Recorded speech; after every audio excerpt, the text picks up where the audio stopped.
Good evening. 안녕하십니까? Thank you for all who have come. 예, 오신 모든 분들께 감사를 드립니다. We're going to be reading tonight in 1 Peter in chapter 3. 베드로전서 3장을 읽도록 하겠습니다. 베드로전서 3장. 아내된 자들아 이와 같이 자기 남편에게 순복하라. 이는 혹 도를 순종치 않는 자라도 말로 말미암지 않고 그 아내의 행위로 말미암아 구원을 얻게 하려 함이니 너희의 두려워하며 정결한 행위를 봄이라. 너희 단장은 머리를 꾸미고 금을 차고 아름다운 옷을 입는 외모로 하지 말고 오직 마음에 숨은 사람을 온유하고 안정한 심령에 썩지 아니할 것으로 하라. 이는 하나님 앞에 값진 것이니라. 전에 하나님께 소망을 두었던 거룩한 부녀들도 이와 같이 자기 남편에게 순복함으로 자기를 단장하였나니 사라가 아브라함을 주라 칭하여 복종한 것 같이 너희가 선을 행하고 아무 두려운 일에도 놀라지 아니하므로 그의 딸이 되었느니라. 남편된 자들아 이와 같이 지식을 따라 너희 아내와 동거하고 저는 더 연약한 그릇이요 또 생명의 은혜를 유업으로 함께 받을 자로 알아 귀히 여기라. 이는 너희 기도가 막히지 아니하게 하려 함이라. 마지막으로 말하노니 너희가 다 마음을 같이하여 채울하며 형제를 사랑하며 불쌍히 여기며 겸손하며 악을 악으로 욕을 욕으로 갚지 말고 도리어 복을 빌라. 이를 위하여 너희가 부르심을 입었으니 이는 복을 유업으로 받게 하려 하심이라. 그러므로 생명을 사랑하고 좋은 날 보기를 원하는 자는 혀를 금하여 악한 말을 그치며 그 입술로 괴유를 말하지 말고 악에서 떠나 선을 행하고 화평을 구하여 이를 쫓으라. 주의 눈은 의인을 향하시고 그의 귀는 저의 간구에 귀 기울이시되 주의 낯은 악행하는 자들을 향하시느니라 하였느니라. 또 너희가 열심으로 선을 행하면 누가 너희를 헤아리요. 그러나 의를 위하여 고난을 받으면 복 있는 자니 저희의 두려워함을 두려워 말며 소동치 말고 너희 마음에 그리스도를 주로 삼아 거룩하게 하고 너희 속에 있는 소망에 관한 이유를 묻는 자에게는 대답할 것을 항상 예비하되 온유와 두려움으로 하고 선한 양심을 가지라. 이는 그리스도 안에 있는 너희의 선행을 욕하는 자들로 그 비방하는 일에 부끄러움을 당하게 하려 함이라. 선을 행함으로 고난을 받는 것이 하나님의 뜻일진데 악을 행함으로 고난 받는 것보다 나으니라. 그리스도께서도 한번 죄를 위하여 죽으사 의인으로서 불의한 자를 대신하셨으니 이는 우리를 하나님 앞으로 인도하려 하심이라. 육체로는 죽임을 당하시고 영으로는 살리심을 받으셨으니 저가 또한 영으로 옥에 있는 영들에게 전파하시니라. 그들은 전에 노아의 날 방주 예비할 동안 하나님이 오래 참고 기다리실 때에 순종치 아니하던 자들이라. 방주에서 물로 말미암아 구원을 얻은 자가 몇 명뿐이니 겨우 8명이라. 물은 예수 그리스도의 부활하심으로 말미암아 이제 너희를 구원하는 표니 곧 침례라. 육체의 더러운 것을 제하여 버림이 아니요 오직 선한 양심이 하나님을 향하여 찾아가는 것이라. 저는 하늘에 오르사 하나님 우편에 계시니 천사들과 권세들과 능력들이 저에게 순복하느니라. We trust God will bless His word. 하나님께서 이 읽은 말씀들을 통해서 복 주시기를 원합니다. This evening our consideration will be in 1 Peter chapter 3. 지난 시간에는 우리는 베드로전서 2장 말씀을 함께 상고하였습니다. You recall that in chapter 1 we considered the salvation that we possess. 1장은 우리가 소유한 구원에 대해서 말씀하고 있었습니다. Last evening we looked at chapter 2 and the spiritual progress of the believer. 그리고 지난 시간에는 이제 믿는 자들의 그 영적인 성장에 대해서 보았습니다. This evening we will follow the subject then of submission and the priorities in a believer's life. 이제 계속해서 이 3장을 통해서 그리스도인 신자들 삶에 있어서의 그 순종과 우선순위에 대해서 함께 보겠습니다. Now it will be important again to keep in mind the background of this epistle.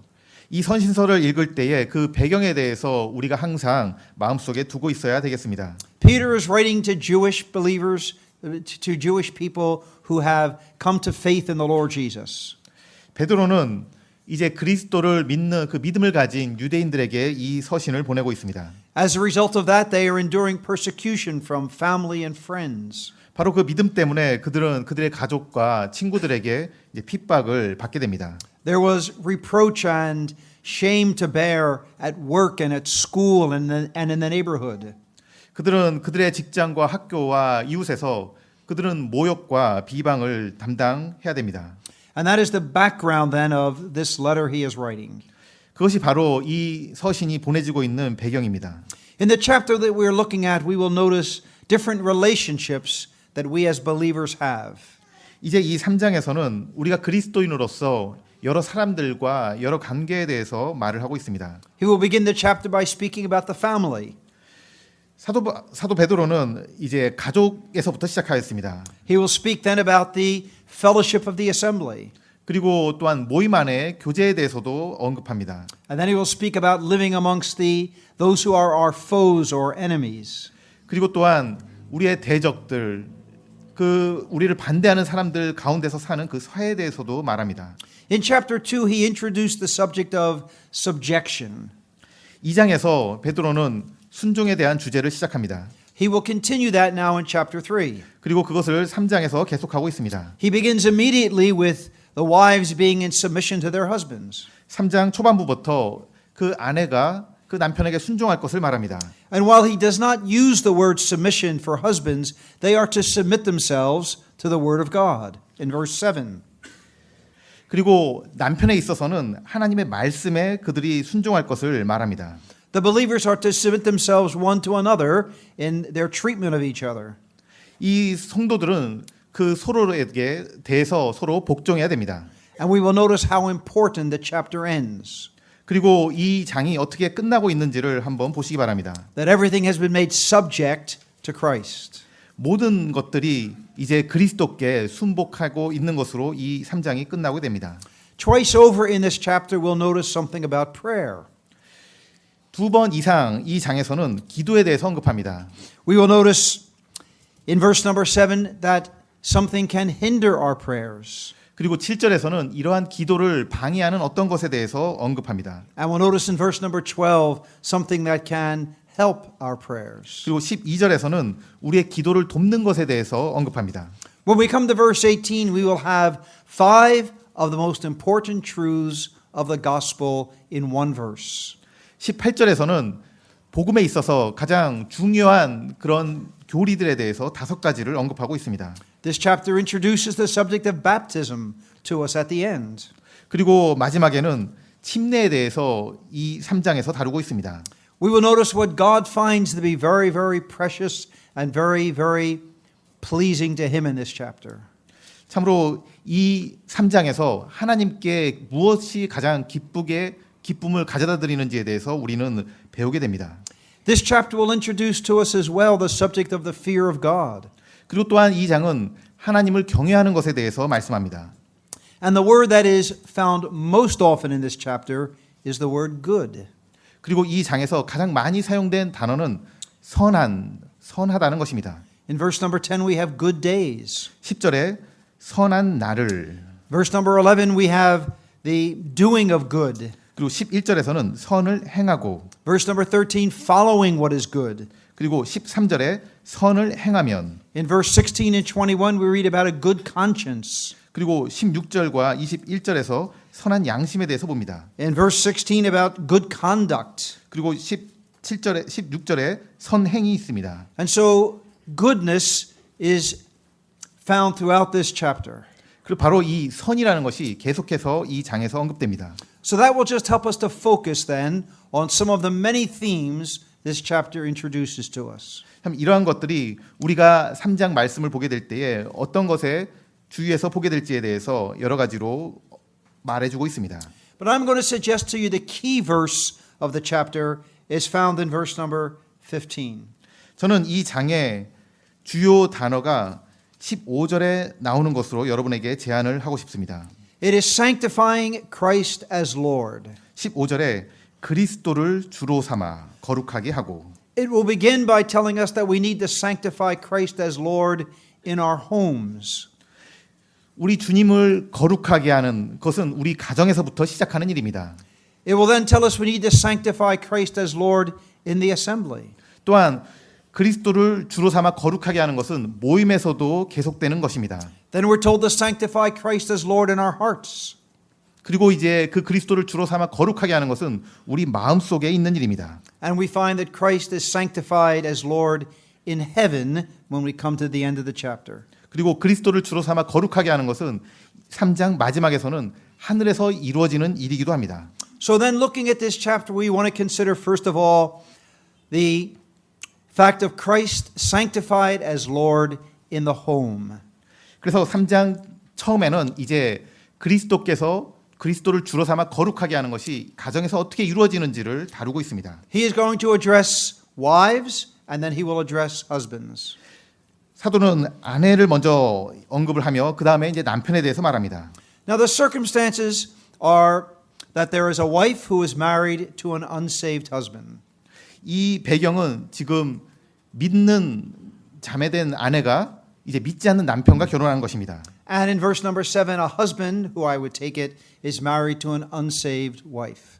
그리고 7절은 믿는 남편이 이제 믿지 않는 아내와 결혼한 것을 말하고 있습니다. Now it is important to understand that these are people who were married, and when they were married, they were unbelievers. They were not saved. 그들은 이제 결혼할 때 당시에서는 둘 다 믿지 않는 사람들이었습니다. And after they were married, one of the partners gets saved. 그리고 결혼한 후에 그들 중에 한 명이 나중에 구원받은 것입니다. Because you realize that it is contrary to the word of God for a believer to willingly marry an unbeliever. 분명히 어떤 믿는 자가 믿지 않는 자와 결혼한다는 것은 주님의 말씀을 거역하는 것입니다. The word of God is very clear that a believer should not be unequally yoked together with an unbeliever in marriage. 하나님의 말씀은 믿지 않는 자와 멍에를 함께 매지 말라고 분명하게 말씀하고 있습니다. But now here was a woman who, after she was married, has been reached and saved by the grace of God.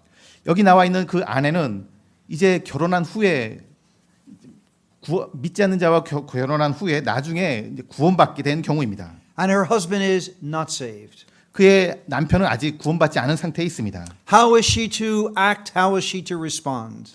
이제 그 아내가 어떻게 그 가운데서 어떻게 행해야 되겠습니까? Not only is her husband not saved, but he is not willing to listen to the word of God. 그 남편은 단지 구원받지 않았을 뿐만 아니라 이제 하나님의 말씀을 듣기도 거부하고 있는 사람입니다. He is rejecting all the truth of God as to his need of being saved. 그가 구원받아야 된다는 그 사실을 말하고 있는 하나님의 말씀에 대해서 완강하게 거절하고 있는 사람입니다. And Peter here gives this woman counsel as to how she is to conduct herself in this relationship. 이제 베드로는 그러한 상황 가운데 있는 이 믿는 아내에게 어떻게 행해야 되는지에 대해서 상담을 해주고 있는 것입니다. And he repeats what Paul has said in Ephesians. 사도 바울은 에베소서에서 이렇게 말합니다. That even in this difficult situation, she is to be submissive. 그는 거기서 사도 바울도 이러한 어려운 상황 가운데서도 순종해야 될 것을 언급하였습니다. Now, what does submission mean? 이 순복이라는 것은 무엇을 의미합니까? Especially in the Western world, submission has gotten a very, very bad reputation. 특별히 서양 문화에서는 이 순복이라는 것은 아주 나쁜 그런 인상을 사람들에게 주곤 합니다. To most people, submission suggests that you are inferior. 대부분의 사람들에게 내가 순복한다는 것은 내가 보다 더 낮은, 더 떨어지는 사람이라는 것을 의미한다고 생각합니다. That when you submit, you are admitting you are less intelligent. 우리가 순복한다면은 그 자신이 더욱 지적으로 열등한 존재라는 것을 말한다고 생각합니다. Or that when you submit, somehow you are less valuable as a person. 어떤 사람이 순복한다면은 그 사람보다 내가 더 가치가 덜한 사람이라고 그렇게 생각하는 것입니다. Let me try to just tell you from one verse of Scripture the meaning of submission. 이제 그 순복의 의미가 무엇인지에 대해서 한 구절을 제가 말씀을 드리겠습니다. One of the greatest helps in understanding concepts is to look at where a word is mentioned for the first time in the Bible. 우리가 이 단어의 의미가 무엇인지를 알고자 할 때 그 단어가 성경에서 어디서 처음 사용되었는지를 보는 것은 많은 도움이 됩니다. It is called the law of first mention. 그것은 최초 언급의 법칙이라고 불립니다. So where is the word submission mentioned for the first time in our New Testament? 그래서 이 신약 성경에서 어디서 이 순복이라는 단어가 맨 처음 언급이 되었습니까? You don't find it in Matthew's Gospel. 여러분은 마태복음에서 발견할 수 없을 것입니다. You read all through Mark and you don't find it in Mark's Gospel. 또한 마가복음에서도 마찬가지로 발견할 수 없습니다. You come to Luke's gospel and you find these words. 그리고 이제 누가복음에 와서야 이 단어를 볼 수 있습니다. In Luke chapter 2 it says this. 누가복음 2장에서 이것에 대해서 말씀합니다. It says that he went down and was subject to them. Verse 51. Luke 2 and 51. 51절에 예수께서 한 가지로 내려가사 나사렛에 이르러 순종하여 받드시더라. So the Lord Jesus Christ went down to Nazareth and submitted himself to Joseph and to Mary. 주님께서 그 나사렛에 내려가셔서 그분의 어머니 또한 그 요셉과 마리아에게 순종하셨던 것입니다. So that the greatest person in the universe submitted himself to his own creatures. 이 우주에서 가장 위대한 존재이신 주님께서 그 피조물에게 순종하셨던 것입니다. The one who possessed all wisdom submitted himself to ignorant human beings. 참으로 모든 지혜를 소유하신 분께서 참으로 그 무지한 그 인간에게 순종하셨던 것입니다. The one who was the omnipotent submitted himself to human beings who were so weak. 그 전능하신 그분께서 그렇게 연약한 사람에게 순종하셨던 것입니다. The possessor of everything submitted himself to two very poor peasants. 그 모든 것을 소유하신 분께서 그 가난한 그 두 사람에게 순종하셨던 것입니다. So Luke chapter 2 and verse 51 should teach us that submission has nothing to do with worth or value. 그래서 2장 51절에서 이 순종이라는 단어가 처음 기록된 것을 볼 때에 참으로 그것은 우리에게 열등하다거나 더 가치가 떨어진다는 것을 의미하는 것이 아니라는 것을 분명히 말해주고 있습니다. It has nothing to do with intelligence. 그것은 어떤 지적인 능력과 상관이 없는 것입니다. It has nothing to do with abilities. 그것은 능력과 상관이 없는 것입니다. Submission is the voluntary, intelligent accepting of a position God has given in the ordering of His world. 이 순종이라는 것은 지식적으로 또한 의지적으로 하나님께서 주신 그 질서에 따른다는 것을 말하고 있는 것입니다. So here the Spirit of God is exhorting a woman in this very difficult relationship to submit. 이제 성령께서 그 어려운 상황 가운데 있는 아내에게 이 순복을 남편에게 하도록 말씀하고 계십니다. But it is not merely that she submits, but by her very life she will be able to be a message to her husband. 이제 그 순복을 통해서 그는 남편에게 이 메시지를 전달할 수 있는 것입니다. The possibility of her husband being won, as we read in verse number 1, as he looks upon the pure and submissive attitude of his wife. 이제 그 아내를 통해서 그 남편은 그의 두려워하고 정결한 행위를 볼 가능성을 말씀하고 있습니다. It is very helpful for our sisters to understand what it means to be a help to a husband. 이 특별히 자매님들에게 남편을 돕는다는 것이 무엇인지를 한번 말씀을 드리겠습니다. Some think the idea of being a help to a husband is you have a very inferior secondary role. 어떤 이런 문화에서는 어떤 사람을 돕는다는 것은 이제 열등한 존재가 이제 부차적인 일을 하는 것으로 이해가 됩니다. But if you look at that word help and trace it through the Old Testament, you find some very helpful understanding. 하지만 이 도움이라는 단어도 역시 구약에서 어떻게 사용되었는지를 여러분이 확인해 보신다면은 이것이 무엇을 의미하는지를 확인할 수 있습니다. For example, you will find verses like this. 여러분 예를 들어서 이러한 구절이 있습니다.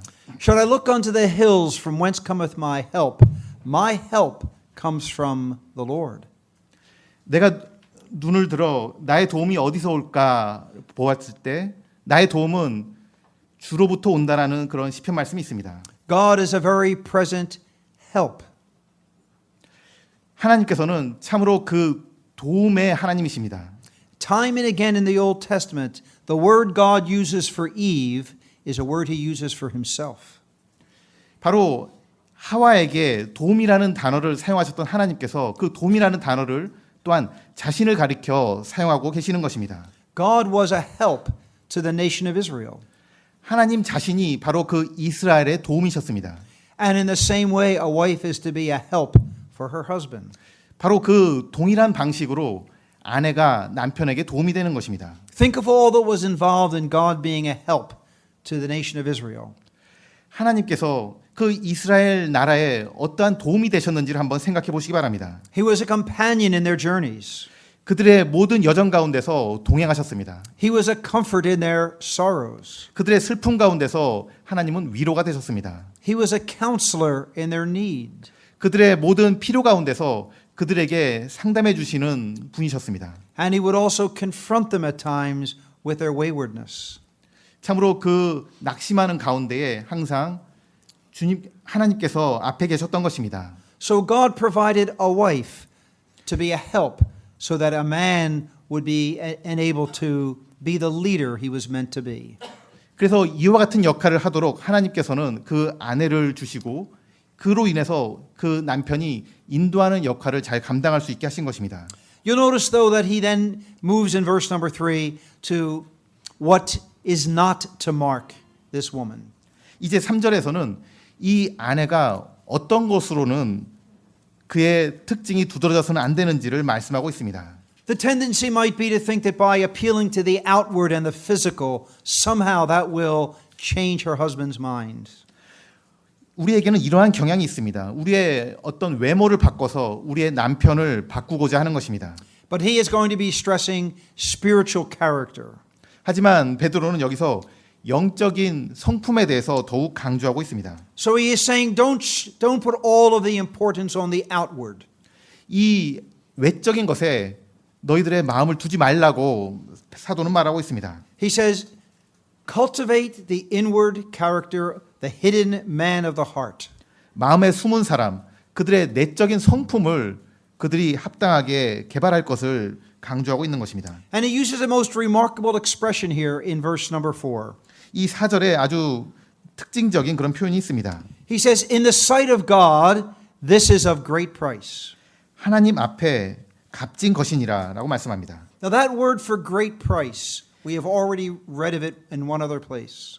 여기서 하나님 앞에 우리말에는 그냥 값진이라고 되어 있는데 극히 값진인 것이 표현입니다. In chapter 1, we read about the precious blood of Christ. 우리는 1장에서 그리스도의 보배로운 피에 대해서 보았습니다. That is the same word that is used here. 그것이 바로 여기에 동일하게 사용된 그 값진이라는 단어입니다. In chapter 2, we read about the Lord Jesus Christ being chosen of God, elect and precious. 그리고 우리 주님에 대해서 택하신 보배로운 산돌이라는 데서 또한 그 단어가 사용되었습니다. That's the same word that's used here.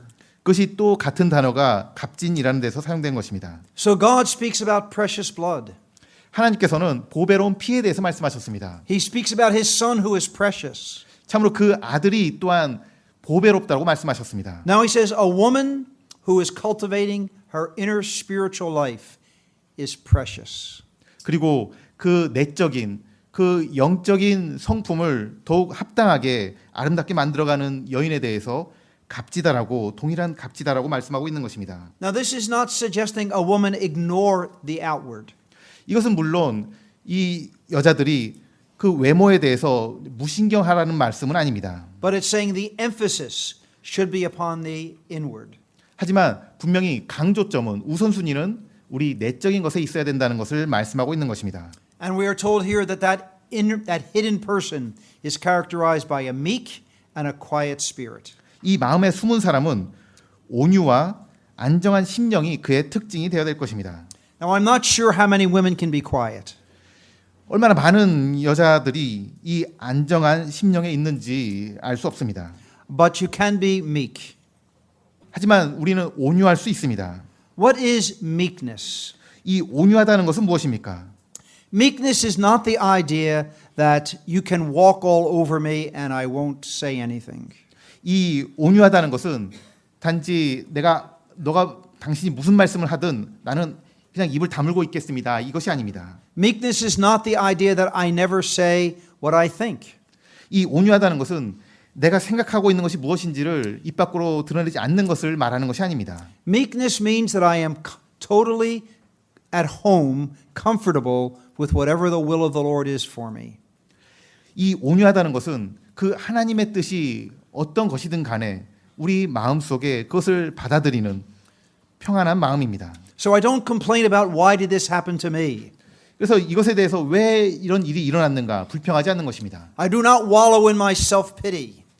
이제 내 자기 연민에 빠지는 것을 말하는 것이 아닙니다. I accept what God has brought into my life. 하나님께서 내 삶에 일어나게 하신 것들을 받아들이는 것을 말합니다. And I willingly accept it and I seek to honor Him amidst it.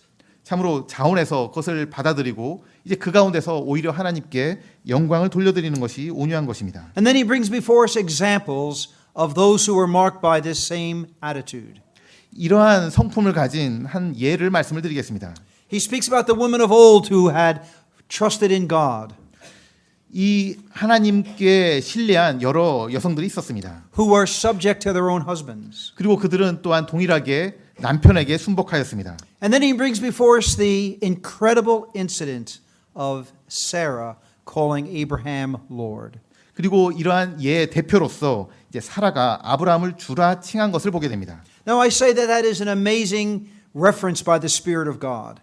참으로 성령께서 이 일에 대해서 놀랍게 언급을 하고 계시는 것을 생각하게 됩니다. The reason I say that is if you go back to the life of Sarah, you'll find this.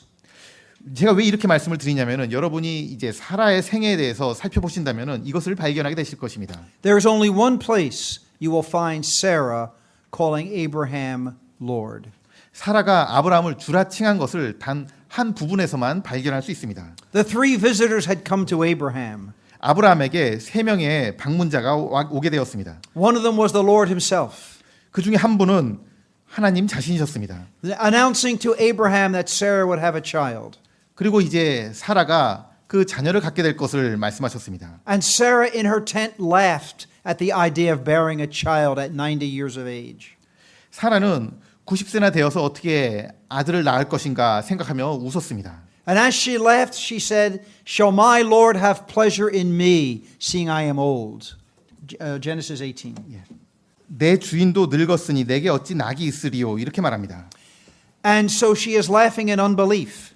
그는 믿지 않는 가운데서 웃었던 것입니다. And then the Lord says, "Why did Sarah laugh?" 그래서 여호와께서 어찌 사라가 웃는가 이렇게 말씀하십니다. And Sarah lied and said, "I didn't laugh." 사라는 거짓말하기는 저는 웃지 않았습니다라고 말합니다. Now look at what is happening. 이제 여기서 무슨 일이 일어난 것입니까? Sarah is marked by unbelief.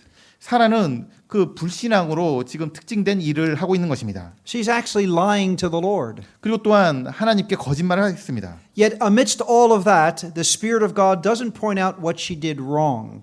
근데 이 모든 일 가운데서 성령님께서는 그 사라가 잘못한 일에 대해서는 언급하고 계시지 않습니다. Even in that situation, the Spirit of God found something he could appreciate. 그러한 상황 가운데서도 성령님께서는 이제 그녀를 칭찬할 만한 한 가지 일만을 여기에 말씀하고 있는 것입니다. Spirit of God says she referred to her husband as Lord. She respected him and she was submissive to him. 그러한 가운데서 사라는 아브라함을 주로 칭한 그 남편에게 순복한 이 일을 성령께서는 칭찬하고 있는 것입니다. So we would call a time of failure, the Spirit of God found something he could commend and say something good about. 우리 자신은 이것은 실패한 기간이다라고 하는 동안에도 성령님께서는 이제 칭찬할 만한 일을 발견하시고 그것을 말씀해 주시는 것입니다. Now that is a principle that will be true throughout the whole New Testament. 이것은 신약 성경 전체를 관통해서 드러나고 있는 그러한 원리입니다. And the principle is very encouraging. 그리고 이러한 원리는 우리에게 큰 위로와 격려가 됩니다. God never brings up the mistakes or failures of Old Testament saints in the New Testament. 하나님께서는 그 구약 성도들의 잘못과 실수에 대해서 신약 성경에서 전혀 언급하지 않습니다. He only says good things about Old Testament believers in the New Testament. 성령님께서는 오직 신약 성경에서 구약 성도들의 그 잘한 일만을 언급하고 계시는 것입니다. It's wonderful to think that God does not dwell on our failures. 참으로 놀라운 것은 하나님께서는 단지 우리의 실수 가운데 있지 않다는 것입니다. We dwell on our failures and our mistakes, but God doesn't. 우리는 자주 우리의 실수 가운데서 그것을 반복해서 생각하면서 그 매여 있는 것을 보게 됩니다. 하지만 하나님은 그렇게 하시지 않습니다. Let me give you just one other example. 다른 한 가지 예를 말씀을 드리겠습니다. Would any one of us ever have used Jonah as a picture of the Lord Jesus? 우리는 요나가 우리 주님에 대한 예로 사용된 것을 보게 됩니다. Jonah is disobeying God. 요나는 하나님께 불순종한 사람입니다. He is running from God. 그는 하나님으로부터 도망간 사람입니다. God sends a storm. 하나님께서는 폭풍우를 보내셨습니다. Jonah is cast overboard. 그리고 요나가 배로부터 떨어지게 던져지게 되었습니다. And we all know the story of Jonah being swallowed by the great fish. 그리고 요나가 그 큰 물고기에 먹힌 것을 다 알고 있습니다. We would have said, Jonah, what a failure you are as a child of God. 우리가 말한다면은 그 하나님의 자녀로서 어떻게 그러한 실수를 할 수 있는가라고 말할 것입니다. And yet the Lord Jesus takes Jonah and uses him as a picture of his own death, burial, and resurrection. 하지만 주님 자신께서는 그 요나를 예로 들어서 자신의 죽으심과 장사됨과 부활의 예로 말씀하십니다. We sang last night of Amazing Grace. 우리는 지난 시간에 그 놀라운 은혜에 대해서 찬송을 앞 시간에 드렸습니다. And God's grace is very amazing. 참으로 하나님의 은혜는 놀라운 것입니다. He uses us despite our failures. 하나님께서는 우리의 실수에도 불구하고 우리를 사용하시는 분입니다. And so we are reminded here of how he commends Sarah for calling Abraham Lord. 우리는 이 사라가 아브라함을 주로 칭한 것을 성령께서 칭찬하시는 것을 다시 한번 생각하게 됩니다. He moves then to husbands. 이제 남편에 대해서 말씀하십니다. Now I would take it that in verse number 7, he's referring to husbands who have unsaved wives.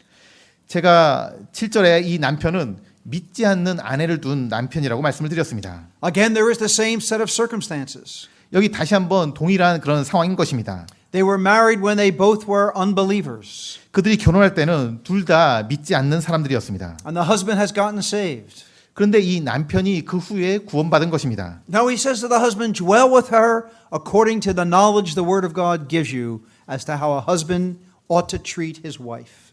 이제 그 남편은 하나님께서 그 아내를 어떻게 다루어야 되는지 알려주신 그 지식을 따라 하나님의 말씀을 따라 동거하며 이제 그 아내를 귀히 여깁니다. The fact that she is not a believer does not change your responsibility to treat her as a Christian husband. 참으로 그 아내가 믿지 않는다 할지라도 그가 믿는 남편으로서 그 아내에게 해야 되는 책임이 없어지는 것은 아닙니다. And of course, Ephesians 5 tells us how a Christian husband ought to treat his wife. 우리는 예배소서 5장에서 다시 한번 그 남편이 아내를 어떻게 대해야 되는지에 대해서 말씀을 듣게 됩니다. His love is to be sacrificial. 그의 사랑은 희생적인 사랑이어야 됩니다. It is to be selfless. 그것은 He doesn't think of himself. 비이기적인 것이어야 됩니다. His love is to make her very secure and confident in his love. 참으로 그의 사랑은 그 아내에게 안정과 그리고 보호를 주어야 되는 것입니다. And he is to share life together with his wife. 그리고 그의 삶을 그의 생명을 함께 나누어야 됩니다. And so he reminds husbands here that they are to honor their wives. 여기서 그 아내를 기히 여기라라는 말씀을 보게 됩니다. The idea of honor is to give her what is due to her and what she deserves as his wife. 이 귀히 여기라는 것은 그 아내가 마땅히 받아야 되는 대우를 그에게 해줘야 되는 것을 말해주고 있습니다. Then he refers to the wife as the weaker vessel. 여기 그 아내는 더 연약한 그릇이라고 되어 있습니다. What does this mean? 이것은 무엇을 의미합니까? It doesn't mean that she is weaker morally. 그것은 도덕적으로 약하다는 것을 말하는 것이 아닙니다. It doesn't mean that she is weaker intellectually. 또한 지식적으로 연약한 것을 말하는 것이 아닙니다. It doesn't mean that she is weaker spiritually. 영적으로 연약하다는 것을 말하는 것도 아닙니다. And in many cases not even weaker physically. 또한 많은 경우에도 그 아내가 더 육체적으로 강한 경우도 있습니다. So what does it mean then that the wife is the weaker vessel? 그런데 이 아내가 더 연약한 그릇이라는 말은 무슨 의미입니까? Could I suggest to you that by taking the place of submission, she is making herself vulnerable to her husband? 이제 그 아내가 남편에 대해서 순복하는 위치에 있게 될 때에 바로 그 행동으로 말미암아 아내는 이제 많은 상처를 받을 수 있는 그런 위치에 놓여지게 됩니다. Whoever takes a place of submission allows another to lead. 순복의 위치에 가 있는 사람은 다른 사람이 인도하도록 자신을 양도하게 됩니다. And it will be possible for a husband to abuse that privilege. 이제 그 남편은 그러한 권리를 남용하게 되는 위험성이 있는 것입니다. I think that is really what Genesis 3 and verse 16 is referring to. 창세기 3장 16절에서 바로 그러한 것을 우리에게 보여주고 있습니다. God told Eve that Adam would rule over her. 하나님께서 이브에게 아담이 너를 다스릴 거라고 말씀하셨습니다. And the danger of a man in his privilege of leadership is the abusing of his wife. 그리고 그 남편은 그 아내를 인도하는 그 특권 가운데서 그 특권을 남용해서 이제 함부로 아내를 대하게 되는 것입니다. Now he says if you mistreat your wife, your prayers for her salvation will be hindered.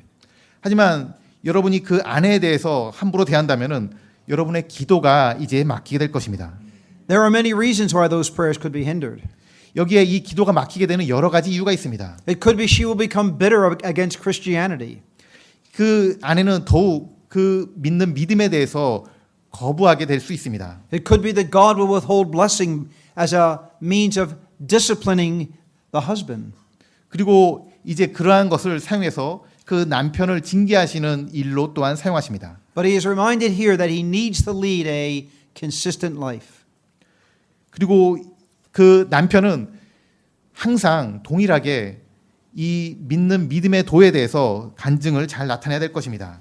Now, time doesn't permit, but you can notice in Scripture other reasons for prayers not being answered. 우리는 다른 성경에서 이러한 기도가 응답받지 못하는 경우를 보게 됩니다. James chapter 3 tells us of some. 야고보서 3장은 그것에 대해서 말씀하고 있습니다. I'm sorry, James chapter 4. 야고보서 4장입니다. And 1 John 3. 그리고 요한 1서 3장입니다. Matthew chapter 6. 그리고 마태복음 6장입니다. You can trace all of those yourself, how we need to be consistent as Christians lest we hinder our prayer life. 우리 여러분이 스스로 이러한 장에서 우리가 그리스도인으로서 계속적으로 동일한 합당한 삶을 사는 것이 그 기도 응답의 조건이라는 것을 발견해 보시기 바랍니다. Now we need to be careful. 이제 우리는 또한 조심해야 될 필요가 있습니다. We cannot obligate God to answer our prayers by godly living.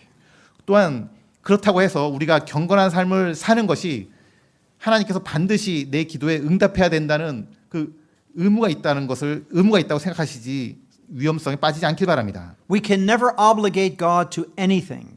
우리는 우리 자신이 하나님을 이렇게 하십시오, 저렇게 하십시오라고 강요할 수 없습니다. The most we can do is to remove the hindrances to God's answered prayers.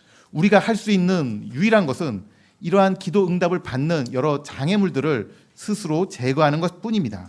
But then he says you not only live in a family, you live in a fellowship.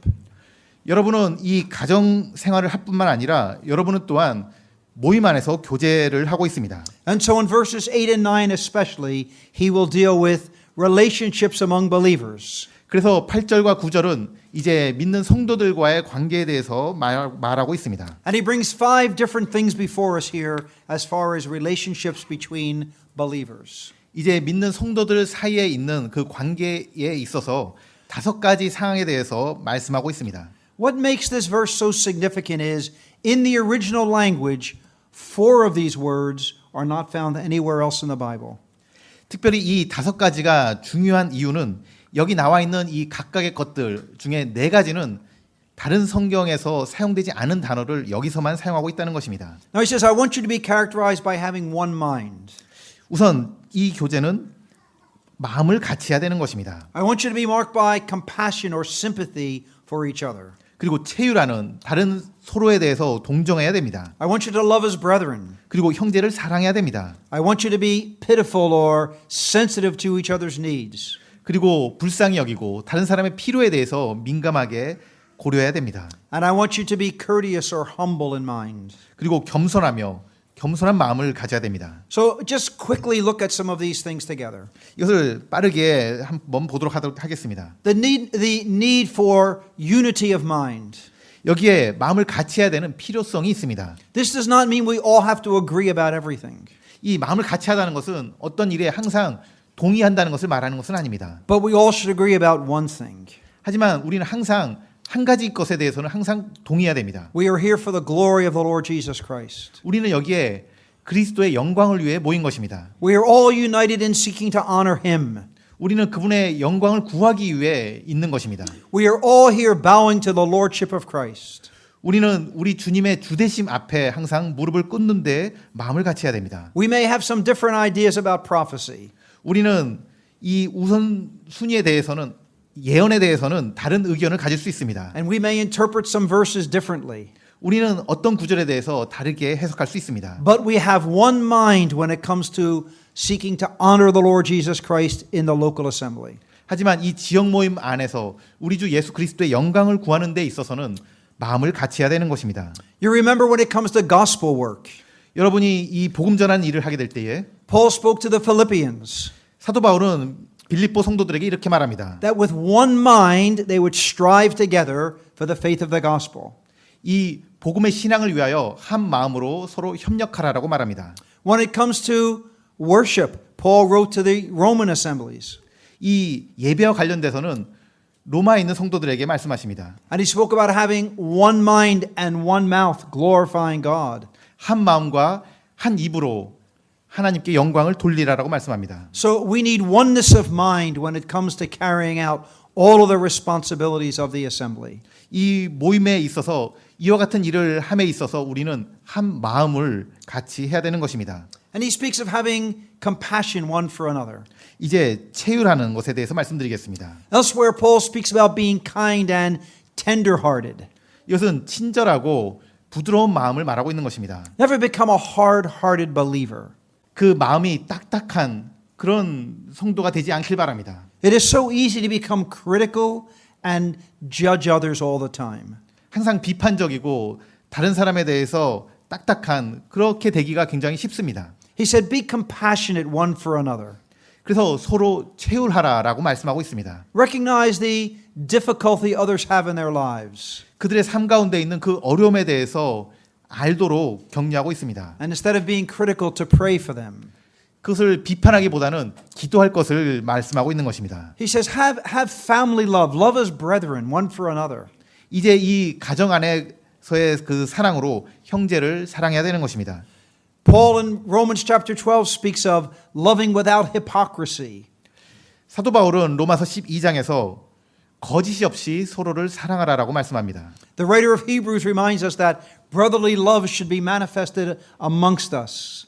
그리고 히브리서에서는 형제 사랑이 너에게 분명히 나타났다라고 말씀합니다. He says as well, I want you to be pitiful. I want you to feel the needs of others. 이제 불쌍히 여기며 다른 사람들의 필요에 대해서 민감해야 됩니다. What responsibility do I have to other believers in the assembly? 우리가 우리 모임 안에 있는 다른 성도들에 대한 나의 책임은 무엇입니까? My responsibility is at least threefold towards other believers. 제 책임은 다른 성도들에 대해서 세 가지 책임이 있습니다. First of all, I have a responsibility for the material needs of other believers. 첫 번째로 다른 성도들의 물질적인 필요를 채울 그 책임이 있습니다. John in his epistle says, if you see your brother have need and don't meet it, how does the love of God really dwell in you? 요한일서에서 요한은 다른 성도의 그 필요를 보고도 그것을 막으면 어찌 하나님의 사랑이 너희 안에 있을 소냐라고 반문합니다. So if I see believers with material need, my heart should be open to meet their need. 그래서 우리는 다른 성도의 물질적인 필요를 볼 때는 우리의 마음이 열리고 그것을 도와야 되는 것입니다. I have a responsibility for the spiritual needs of others. 또한 다른 성도들에 대해서 영적인 책임도 우리가 가지고 있습니다. I am expected that other believers in the assembly are stronger because of me. 다른 성도들이 나로 말미암아 영적으로 더 강건해져야 되는 그 책임이 나한테 있는 것입니다. When a believer comes in contact with you, are they the better or are they the worse? 이제 여러분을 만나고 난 후에 그 성도님은 여러분으로 말미암아 더 강건해졌습니까? 아니면 더 약해졌습니까? We're told in verse number 9 that we are to not speak evil but actually to render blessing to others. 우리는 9절에서 악을 말하지 말고 복을 빌라라고 말씀을 듣고 있습니다. Is the assembly where you are in fellowship better because you are part of it. 참으로 여러분의 지역 모임이 여러분이 있음으로 인해서 그 더 좋아지고 복을 받고 있습니까? The standard that I have to measure myself by is very high. 제가 여러분에게 제시하고 있는 이 기준은 굉장히 높은 것입니다. That standard is any believer who has a relationship with me should be better because of it. 제가 가지고 있는 저에 대한 기준은 이것입니다. 나를 접촉하는 나와 관계가 있는 모든 성도들이 나로 말미암아 조금이라도 더 좋아져야 된다는 것입니다. So we are responsible for each other's spiritual needs. 이와 같이 우리 모두는 다른 성도들의 영적인 복지에 책임이 있습니다. But you recall that Paul says to rejoice with those that rejoice and weep with those who weep.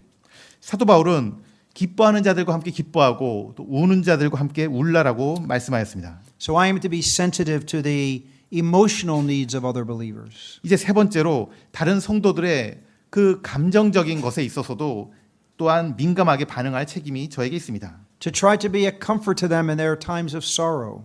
그들이 슬픔 가운데 있을 때 그들에게 민감하게 그것을 잘 위로해 줄 수 있는 그 감각이 있어야 됩니다. To be a help in times of difficulty they may be passing through. 그들이 어려움을 통과하고 있을 때 그것을 알고 있어야 됩니다. Now you may think, what can I do? I don't know what to say. 여러분은 내가 무슨 말을 그때 해야 될지 모르겠습니다라고 할지 모르겠습니다. Always remember Job's three friends. 이 욥의 그 세 친구들을 한번 생각해 보시기 바랍니다. They did a great job for 7 days. 그 욥의 세 친구들은 처음에 7일 동안에 아주 잘 행동하였습니다. After 7 days, problems occurred. 그런데 그 7일 후에는 이제 문제가 발생하였습니다. And the problems occurred when they opened their mouths. 그 문제가 발생한 이유는 그들이 입을 열기 시작하였기 때문입니다. When they said nothing but just sat with Job, they comforted him. 그들이 아무 말 하지 않고 욥과 함께 앉아 있었을 때 욥을 참으로 위로해 줄 수 있었습니다. When they began to talk is when all the problems occurred. 하지만 그들이 말하기 시작하자 모든 문제가 발생하기 시작했던 것입니다. So sometimes just being with a believer going through a trial is the greatest comfort you can be. 그래서 그 고난을 겪고 있는 성도들 옆에 있어주는 것만이 여러분이 가장 줄 수 있는 좋은 위로가 될 수 있습니다. So we are to be sensitive to the needs of other believers. 그래서 우리는 이와 같은 다른 성도들의 필요에 민감해야 됩니다. Their material, their spiritual, and their emotional needs. 물질적으로 또한 영적으로 또한 그들의 감정적인 필요에 민감해야 되는 것입니다. And then he ends those five characteristics by saying to be courteous or to be humble. 그리고 이 모든 덕의 마지막으로서 겸손할 것을 말씀하고 있습니다. And of course, you cannot think of a humble mind without your own thinking going to Philippians chapter 2. 여러분이 겸손이란 주제에 대해서 생각하게 될 때에 빌립보서 2장을 생각하지 않을 수 없을 것입니다. And reminded of the Lord Jesus who had a mind that was humble. 참으로 우리 주님의 그 겸손하신 마음을 생각하게 되는 것입니다. What is most remarkable is he had nothing outside of himself to humble him. There was nothing that made him humble. 참으로 놀라운 것은 우리 주님이 그와 같이 겸손하게 되는 데에 있어서 다른 외적인 조건이 전혀 없었다는 것입니다. We're humbled by our failures. 우리는 우리의 실수로 말미암아 스스로 겸손하게 됩니다. We're humbled by how inadequate we feel at times. 우리는 우리의 감정이나 그런 것으로 인해서 우리의 실수로 말미암아 겸손하게 됩니다. We are humbled by how inconsistent we can be from what we say and how we live. 우리는 때때로 우리가 말한 것과 다른 삶을 살게 될 때에 그런 것으로 인해서 또한 겸손하게 됩니다. But the Lord Jesus had no inconsistencies. 하지만 우리 주님에게 있어서는 항상 말과 행동이 일치하신 분이셨습니다. He had no infirmities. 그분에게는 어떠한 잘못과 약점이 없으셨습니다. He had no failures. 그분은 전혀 죄와 실수가 없는 분이셨습니다. He had no inadequacies. 전혀 부적절한 것이 하나도 없었던 것입니다. So all the things that humble us, he did not have. 우리를 겸손하게 만드는 모두 그 외적인 것들이 주님에게는 전혀 없었던 것입니다. He willingly humbled himself. 오직 주님은 스스로 자원해서 겸손하게 되신 것입니다. We actually have a God who is self-humbling. 우리가 소유한 바로 그 하나님은 스스로 자신을 겸손하게 하신 하나님이신 것입니다.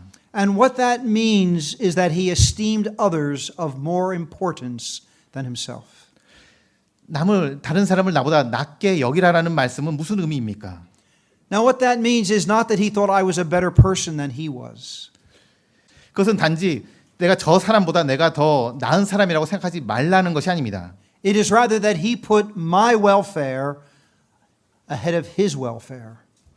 그 나보다 남을 낮게 여기라는 것은 나의 복지보다 다른 사람의 복지를 더 우선한다는 것을 말하는 것입니다.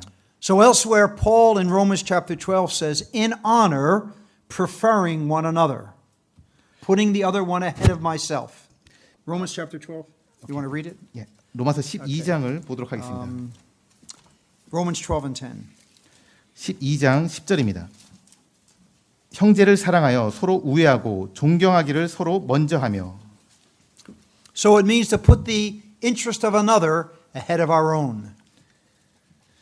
다른 사람을 나보다 먼저 하라는 것을 말하고 있는 것입니다.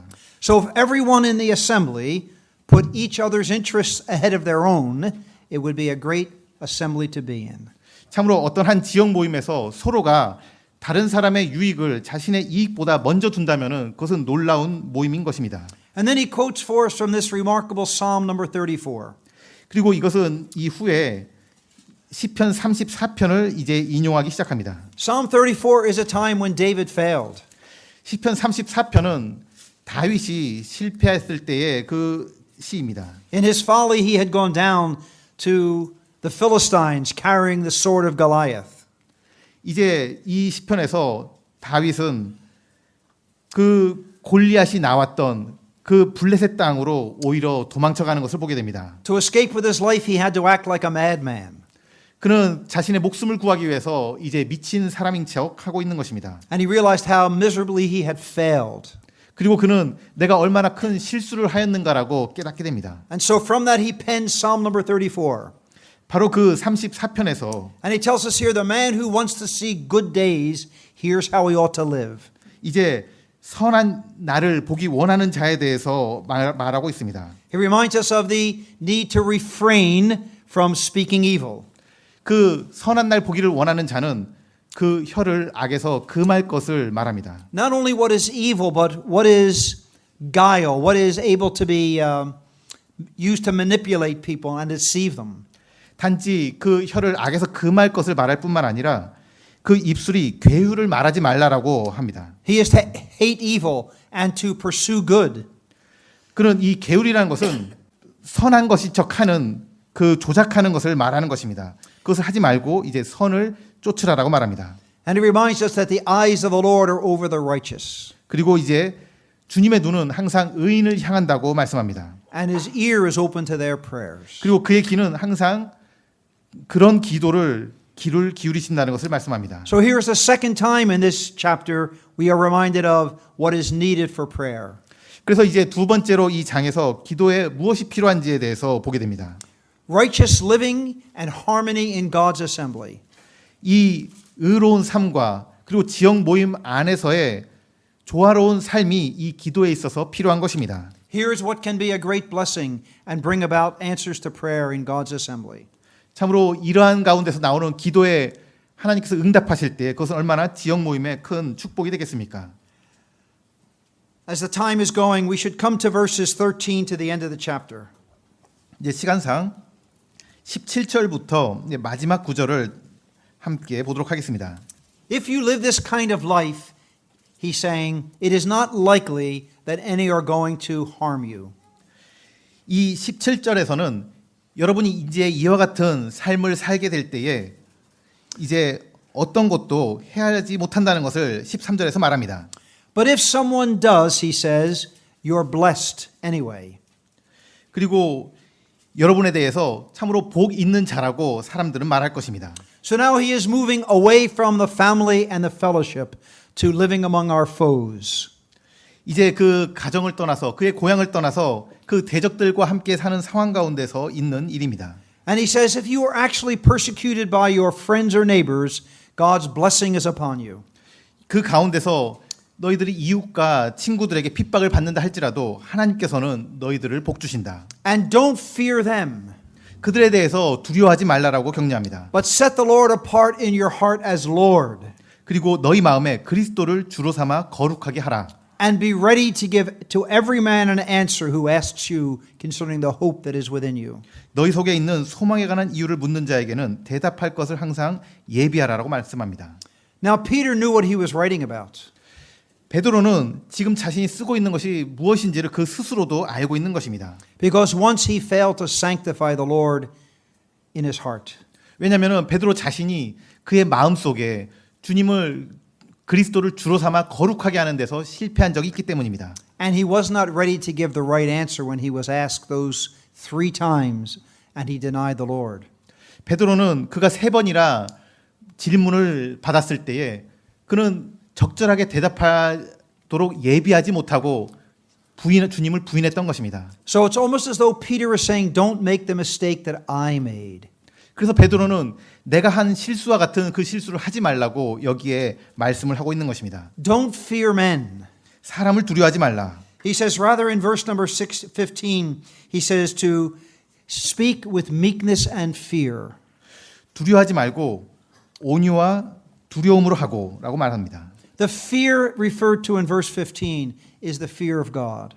여기에 15절에 나와 있는 두려움은 사람에 대한 두려움이 아니고 하나님께 대한 경외심을 말합니다. Now we need to explain what the fear of God is. 이 하나님을 두려워하는 것이 무엇인지를 말씀을 드리겠습니다. It is very interesting that the fear of God is a very, very common theme in the Old Testament. 이 하나님을 두려워하는 것은 구약 성경에서 자주 언급되고 있는 주제입니다. And yet when we come to the New Testament, we don't read of the fear of the Lord or the fear of God very often.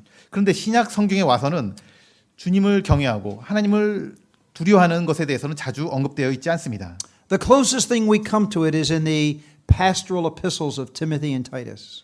이제 여기서 가까운 이제 목회 서신이라고 하는 디모데 전후서, 디도서를 한번 생각해 보겠습니다. The word is godliness, but really what it means is God-fearingness. 하지만 거기서 경건하다라는 것은 하나님을 두려워하는 것을 말하는 것입니다. So what then is the fear of God? 그래서 이 하나님을 두려워하는 것은 무엇입니까? When I was a young Christian, I thought I knew what it meant. 제가 어린 그리스도인이었을 때 저는 그것이 무엇을 의미한다고 안다고 생각하였습니다. I thought it meant that if I did something wrong, God was going to punish me. 저는 그것이 내가 뭔가 잘못했을 때 하나님이 벌 주실 거라는 것을 의식하는 것을 말한다고 생각했습니다. So the fear of God to me as a young Christian was when I did something wrong, God was going to do something to me. 그래서 젊은 그리스도인 나에게 하나님을 두려워한다는 것은 내가 뭔가 잘못했을 때 하나님이 벌 주시는 것으로 생각했습니다. But that is not what the fear of God means. 하지만 그것은 하나님을 두려워하는 것의 의미가 아닙니다. The fear of God means not worrying about what God will do to me. 하나님을 두려워한다는 것은 하나님께서 나에게 뭔가 안 좋은 일을 하실 것을 걱정하는 것을 말하는 것이 아닙니다. It means what I have done to God. What I have done to Him. 그것은 하나님이 나에게 무엇을 할 것을 두려워하는 것이 아니고 내가 하나님께 무엇을 했는 것을 두려워하는 것이 하나님을 두려워하는 것입니다. That when I have sinned, I have grieved the only heart that has ever loved me without ever ceasing. 내가 죄를 지었을 때 영원토록 나를 사랑하는 하나님에 대해서 슬프게 하는 그 일이라는 것을 생각하는 것입니다. So the fear of God is actually a desire to always please God. 그래서 하나님을 두려워한다는 것은 다른 말로 하자면 항상 하나님을 기쁘게 하기를 원한다는 것입니다. It does not make me worry, it makes me worship. 그것은 나를 걱정스럽게 하는 것이 아니고 나로 하여금 경배드리게 하는 것입니다. And so we are reminded here of the need to sanctify Him in our hearts and be ready to give an answer. 그래서 이러한 일을 위해서 우리는 항상 그리스도를 주로 삼아 거룩하게 해야 되는 그 필요성, 그리고 우리 마음속에 항상 대답할 것을 예비할 필요성을 보게 됩니다. We are to have a good conscience. 그리고 우리는 선한 양심을 가져야 됩니다. Here is another one of the things that are of tremendous value in the sight of God. 그리고 이것은 하나님 앞에서 놀라운 가치가 있는 것입니다. We have seen the priority of the hidden man of the heart. 우리는 숨은 사람을 단장할 것을 거기에 더 우선순위가 있는 것을 보았습니다. We have seen the priority of putting others ahead of self. 그리고 나보다 다른 사람을 먼저 앞에 둘 것을 그 우선순위를 보았습니다. And here we have the priority of always maintaining a clear, good conscience. 그리고 선한 양심을 가져야 할 것을 우선해야 되는 것을 여기서 그 순위를 보게 됩니다. Men may condemn me or say evil things about me. 어떤 사람들은 이제 우리에 대해서 비방합니다. But my conscience is clear. It does not condemn me. 다른 사람이 비방하는 것이 실제로는 거짓이기 때문에 우리의 양심이 깨끗해야 되는 것입니다. And because of my good conscience and my good conduct, it is possible that the evildoers will be ashamed when they see that good conduct in my life. 참으로 우리가 선행을 하면서 할 때에 선한 양심을 가지고 있게 되며 그리고 그것을 거짓 비방하는 자들은 오히려 부끄러움을 당하게 되는 것입니다. Then verse 17 says, it is actually better if God wills it that you suffer for well-doing than for evil. 17절에서는 선을 행함으로 고난받는 것이 악을 행함으로 고난받는 것보다 낫다라고 말씀합니다. So he tells us here the will of God may be that you pass through times of suffering that you do not deserve. 이것은 하나님의 뜻일진대라고 말씀합니다. 그래서 우리가 선을 행함으로 고난을 받는 것이 이제 하나님의 뜻인 것입니다.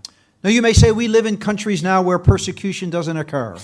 여러분은 이 나라에는 이 그리스도인에 대해서 핍박하지 않습니다라고 말씀하실 것입니다. But believers do suffer unjustly.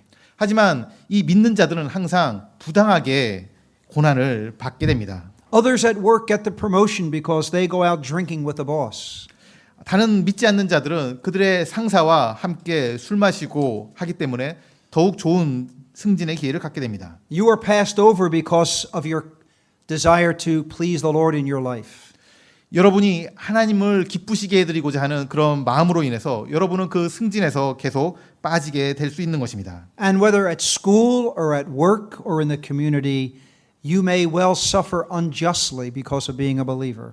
참으로 이 믿는 자이기 때문에 학교에서나 직장에서나 다른 장소에서 부당한 그 고난을 받게 되는 것입니다. And he's reminding us that that actually pleases God if we suffer for his sake. 하지만 이것을 기억하시기 바랍니다. And then he 바로 하나님을 위해서 고난 받는 것이 하나님을 기쁘시게 해드리는 것입니다. And then he comes to verse 18 and reminds us of another one who suffered unjustly.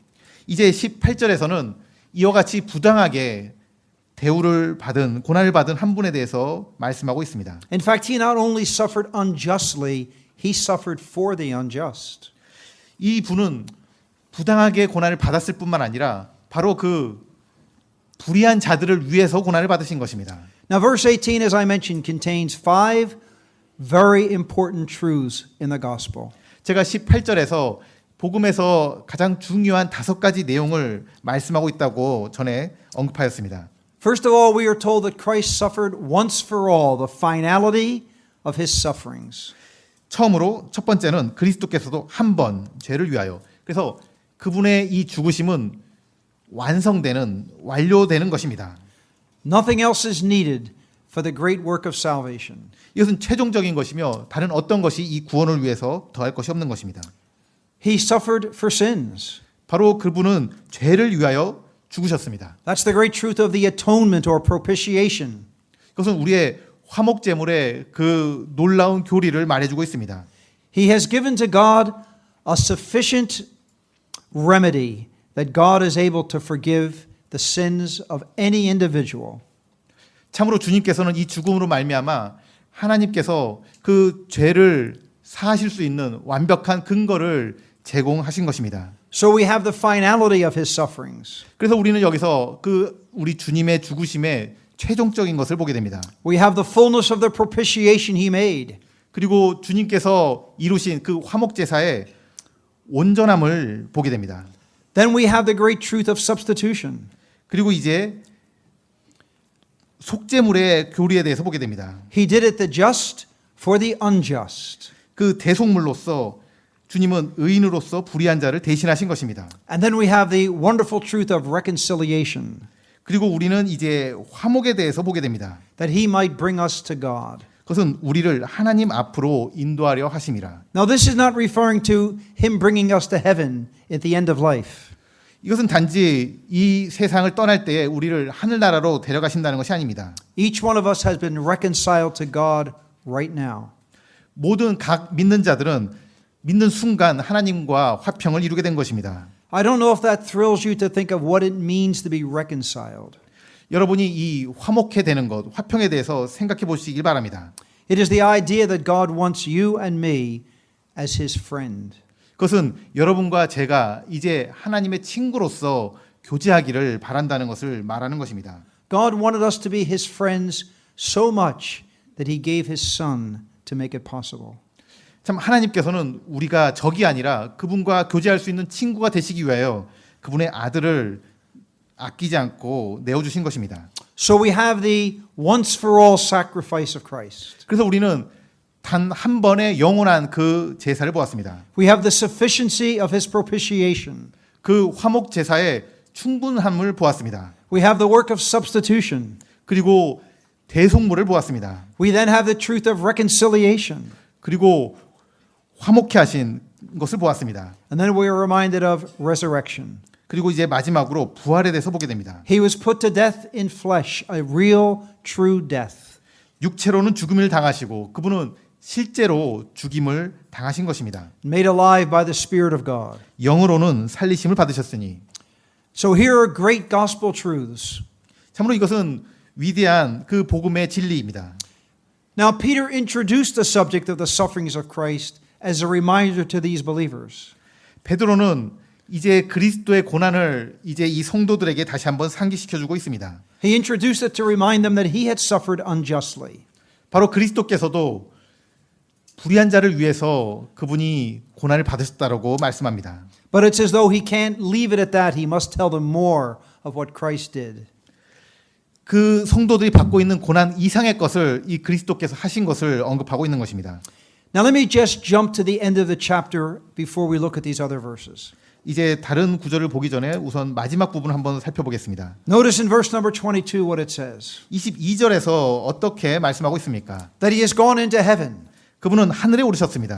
He is on the right hand of God. 하나님 우편에 계십니다. Angels and authorities and powers being made subject to him. 천사들과 권세들과 능력들이 저에게 순복하느니라. Now just notice the train of thought that the apostle has. 이 사도가 연결해서 말하고 있는 그 생각의 연속들을 한번 살펴보시기 바랍니다. The man who submitted himself to others when he suffered, now God has seen to it that everything else is submitted to him. 참으로 겸손하게 낮아지신 분 그 앞에 이제 하나님께서는 모든 만물이 그분에게 순복하도록 하고 계시는 것입니다. So the truth that Peter is drawing our attention to is very important to see. 이 베드로가 우리에게 제시하고 있는 그 진리는 아주 중요한 그 의미를 가지게 됩니다. Since the middle of chapter number 2, he's been talking about the need of being submissive. 2장 중반부부터 시작하여 베드로는 순종의 중요성에 대해서 언급하기 시작합니다. Now he's going to remind us that when you are submissive, you never lose. 그래서 베드로는 다시 한번 이것을 우리에게 상기시켜 줍니다. 만약에 여러분들이 순종하신다면은 여러분들은 결코 그것으로 인해서 무언가를 잃어버리는 것이 아닙니다. God saw to it that his son eventually got the place he deserved.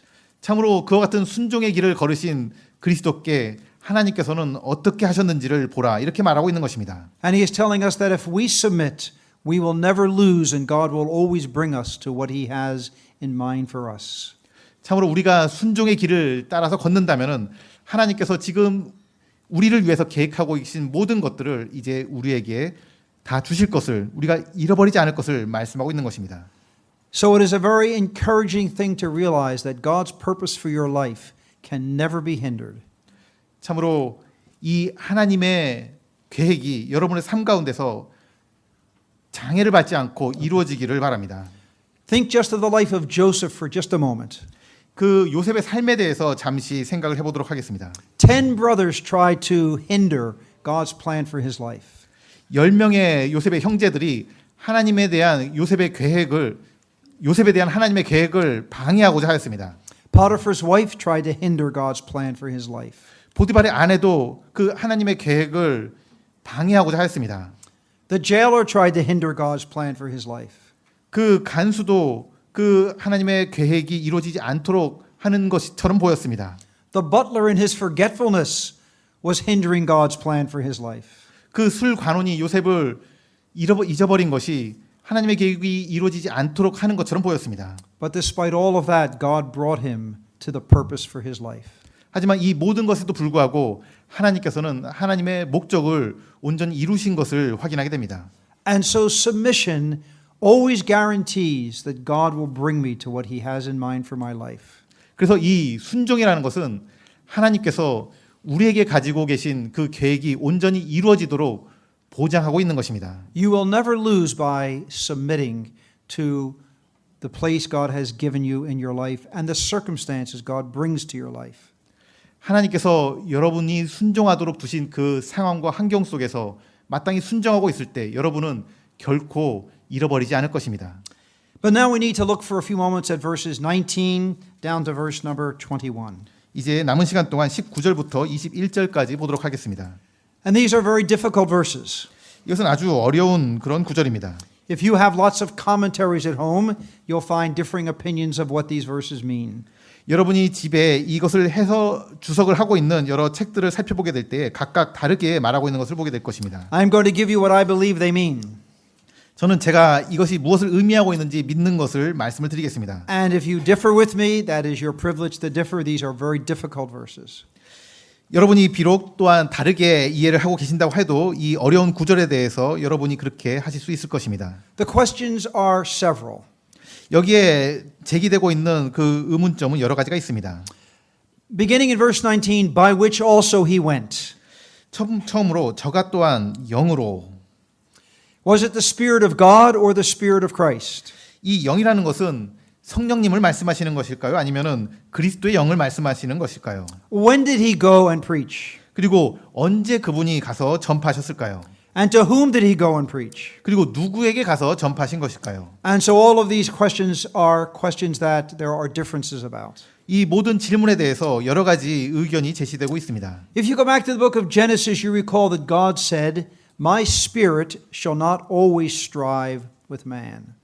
창세기 6장에 보면은 이제 나의 영이 항상 사람들과 함께 하지 않을 것이라고 말씀하시는 것을 보게 됩니다. So for 120 years before the flood, God's spirit strove with men. 그래서 이 홍수가 일어나기 120년 전에는 하나님의 영이 이제 사람들에게 계속적으로 말씀하시고 그들의 마음에 말씀하셨다는 것입니다. So I would take it that when he speaks about by which he went, it's referring to the Spirit of God. 그래서 저는 여기에 있는 그 영은 바로 그 성령님을 말하는 것으로 생각합니다. He went in the days of Noah and preached to men who are now those who are referred to as the spirits in prison. 그리고 바로 이 옥에 있는 영들, 그 성령께서 복음을 전파한 대상이 되는 사람들은 노아 시대 때에 그 성령께서 복음을 전하셨던 그 사람들을 말하고 있는 것입니다. He preached them in the days of Noah, not while they're now in hell. 그 옥에 있는 영들이 그 나중에 옥에 있을 때에 복음을 전한 것이 아니고 그 영들이 아직 사람으로서 이 땅 가운데 있을 때에 성령께서 그들에게 복음을 전하셨다는 말씀입니다. They were once disobedient when the long suffering of God waited those 120 years.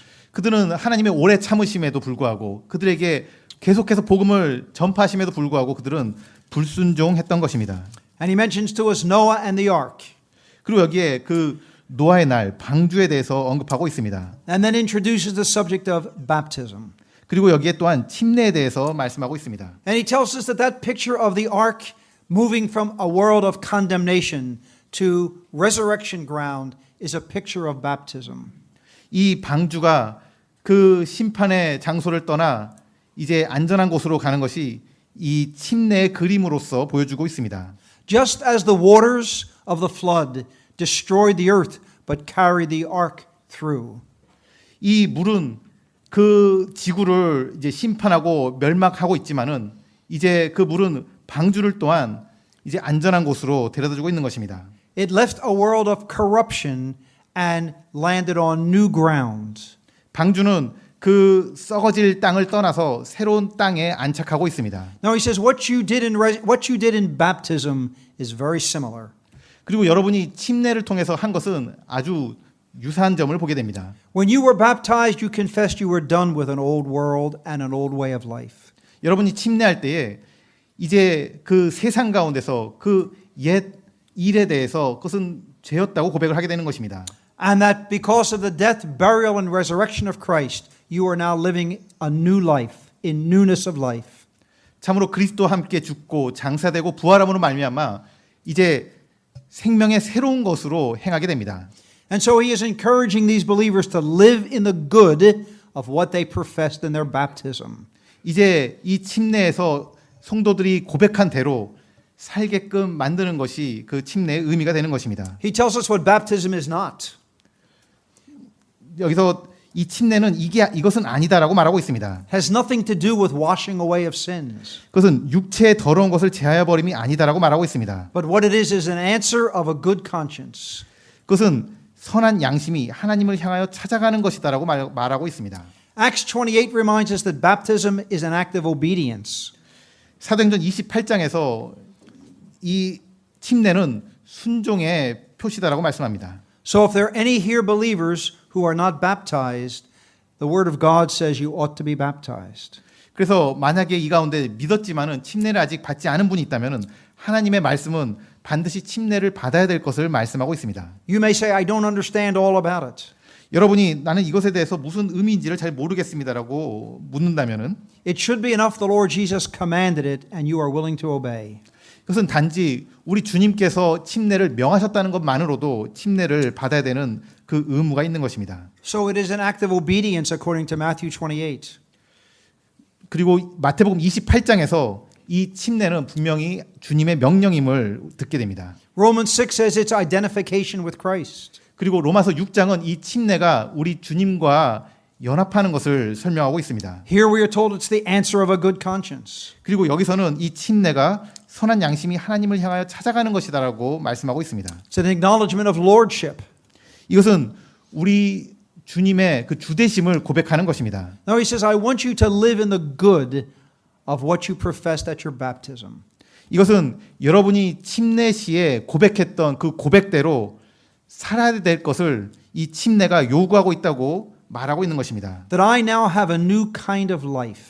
이제 나는 새로운 종류의 삶을 살 것이다. I will need that new kind of life as a wife or as a husband. 이제 그 아내로서 남편으로서 새로운 종류의 삶을 살아갈 것이다라고 말하는 것입니다. I will need that new kind of life to be the believer in the assembly that I ought to be. 그리고 이 지역 모임에서 그 신자로서 새로운 삶을 내가 마땅히 해야 되는 신자로서의 삶을 살 것이다라고 고백하는 것입니다. I will need that new kind of life to sanctify Christ as Lord in my heart. 나는 내 마음에 그리스도를 주로 삼아 거룩하게 하는 그 새로운 삶을 살 것이다라고 침례를 통해서 고백하는 것입니다. And so he reminds us in this chapter of Christ as Lord. 그래서 이 장은 계속해서 그리스도께서 주시다라고 우리를 상기시켜 주고 있습니다. The one who is Lord in the heavens should be Lord in the home. 그 하늘에서 주님이신 바로 그분께서는 우리 가정에서도 주님이셔야 됩니다. The one who is Lord in the heavens should be Lord in the hall. 그리고 하늘에서 주님이신 바로 그분은 또한 우리의 이 집합 장소에서 모임에서도 주님이셔야 됩니다. And the one who is Lord in the heavens should be Lord in my heart. 그리고 하늘에서 주님인 바로 그분께서 우리 마음에서 주인님이 되셔야 됩니다. May God help us all to put into practice the very practical teaching of this chapter. 참으로 이 장이 가르치고 있는 이 실제적인 가르침에 대해서 우리가 실제로 행하게 되기를 주님께 의탁하게 됩니다. Thank you. 감사합니다.